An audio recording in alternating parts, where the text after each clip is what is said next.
Detrás de cada presidente casi siempre hay una sombra. Hombres que no aparecen en la papeleta de votación, que no rinden cuentas ante el electorado, pero que manejan el poder real. Son quienes construyen discursos, diseñan estrategias electorales, montan operaciones mediáticas, operan en los pasillos judiciales y administran los secretos más oscuros del Estado. En los últimos días el país asiste con asombro al escándalo que envuelve al estratega digital y consultor político Fernando Cerime. Una causa judicial por tentativa de feminicidio que destapó allanamientos en La Paz con incautación de divisas, lingotes de oro y la intervención de una supuesta granja de bots para la manipulación digital. Pero la pregunta de fondo que debemos hacernos como sociedad ¿es este un caso aislado o es el síntoma recurrente de cómo se ejerce el poder en Bolivia? Hoy, en Historias de la Realidad, abrimos el archivo y hacemos un recorrido histórico documentado por los asesores más polémicos, oscuros y determinantes de la política boliviana. Aquellos que llegaron a la cima del poder, manejaron los hilos del país y terminaron acorralados por la justicia. Pero antes te pido que puedas compartir esta historia, dejarme tu like y tu comentario. ¿Sabías que un criminal de guerra nazi fue durante años el asesor de seguridad e inteligencia más influyente de la dictadura militar en Bolivia? Su nombre real era Klaus Barbie, pero en nuestro país operaba bajo la identidad encubierta de Klaus Altmann. En Europa se lo conocía como el carnicero de Lyon, por las torturas y crímenes atroces cometidos contra la resistencia francesa durante la Segunda Guerra Mundial. Tras huir a través de las rutas de escape de la posguerra, fue asimilado en Bolivia por los servicios de inteligencia del Estado. Durante la dictadura de Hugo Banzer Suárez y con especial crudeza en el régimen de facto de Luis García Meza y Luis Arce Gómez en 1980, Barbie no solo asesoró el aparato represivo de contrainteligencia, fue la pieza clave en la articulación de grupos paramilitares conocidos como los Novios de la Muerte, una estructura mercenaria que unió la persecución política, el secuestro de dirigentes y las primeras redes de protección al tráfico de sustancias controladas internacional. La impunidad que parecía intocable cayó en enero de 1983. En los albores de la recuperación de la democracia, el gobierno de Hernán Siles Suazo ordenó su arresto y expulsión inmediata a Francia. Allí fue juzgado en un proceso histórico y condenado a cadena perpetua por crímenes de lesa humanidad. It's part of a much bigger manifestation of message that we're trying to, put out there in the course of the campaign, and hopefully will be effective. ¿Hasta dónde puede llegar una consultora electoral estadounidense para imponer a un mandatario a base de polarización extrema y guerra sucia? En las elecciones presidenciales del año 2002, Gonzalo Sánchez de Lozada enfrentaba un escenario electoral adverso. Para revertir la tendencia, contrató a la prestigiosa consultora estadounidense en Greenberg Carville Sherman, encabezada por James Carville, el mítico estratega de Bill Clinton. El equipo desembarcó en La Paz con un manual pragmático. Si el candidato no genera simpatía, hay que destruir al adversario. Diseñaron una maquinaria de ataques sistemáticos, manipulación mediática, segmentación y polarización contra Manfred Reyes Villa y un emergente Evo Morales. Esta operación de ingeniería social y propaganda quedó inmortalizada paso a paso en un documental. La estrategia logró una victoria electoral forzada por un margen estrecho en el Congreso. Sin embargo, el gobierno nació sin legitimidad social ni base popular.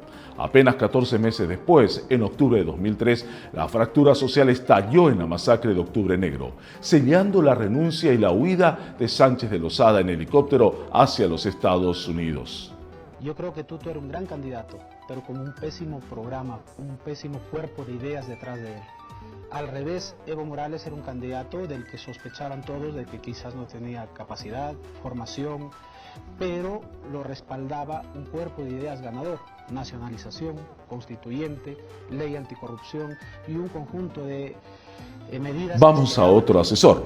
Y la pregunta que acá que surge es: cómo un periodista prófugo de la justicia peruana se convirtió en el principal arquitecto comunicacional del proceso político más largo del país. Walter Chávez llegó a Bolivia como un refugiado político otorgado por la CONARE.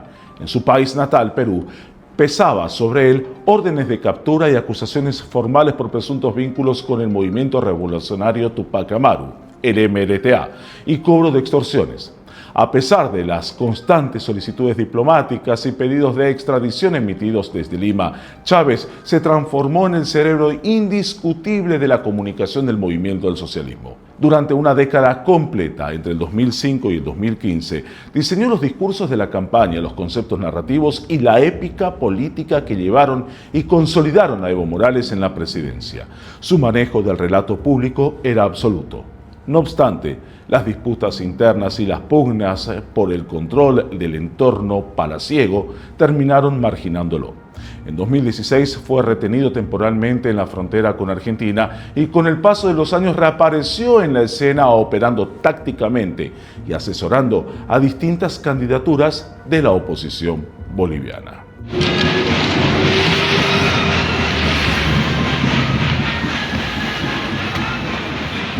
Y después de tantas historias, estas continúan. Cuando el operador de confianza de un ministerio de Estado termina procesado y sentenciado por lavado de dinero en los Estados Unidos, durante el gobierno de transición de Yanine Áñez, el abogado Sergio Rodrigo Méndez Mendizábal se desempeñaba como jefe de gabinete y mano derecha de Arturo Murillo en el Ministerio de Gobierno.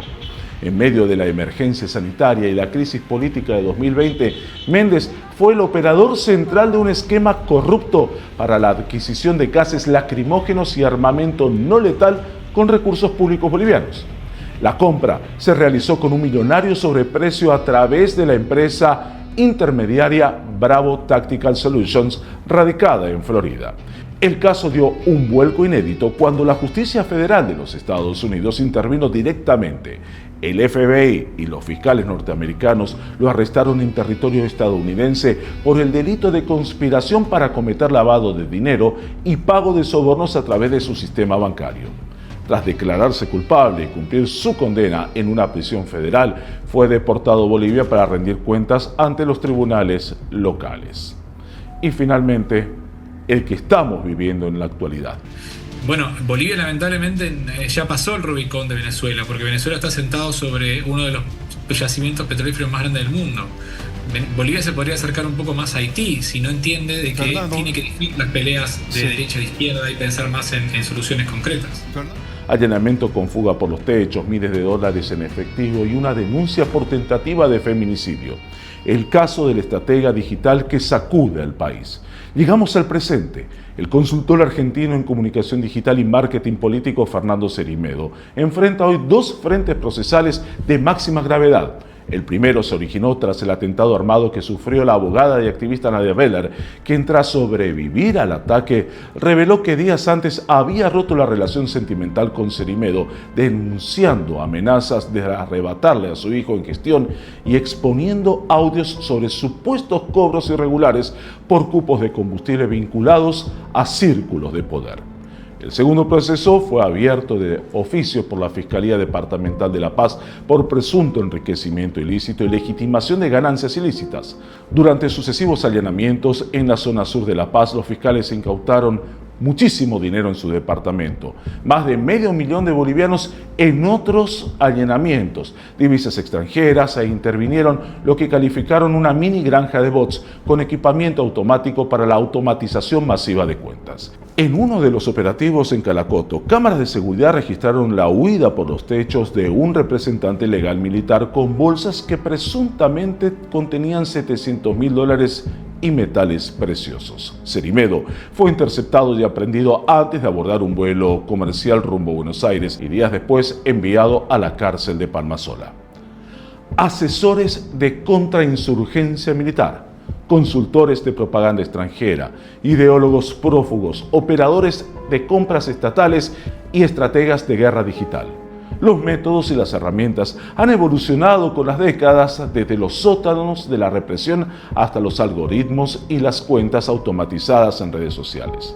Sin embargo, la constante se mantiene: el poder en las sombras que termina estrellándose contra la realidad judicial. ¿Cuál de estos casos consideras que dejó la huella más dañina en la institucionalidad de Bolivia?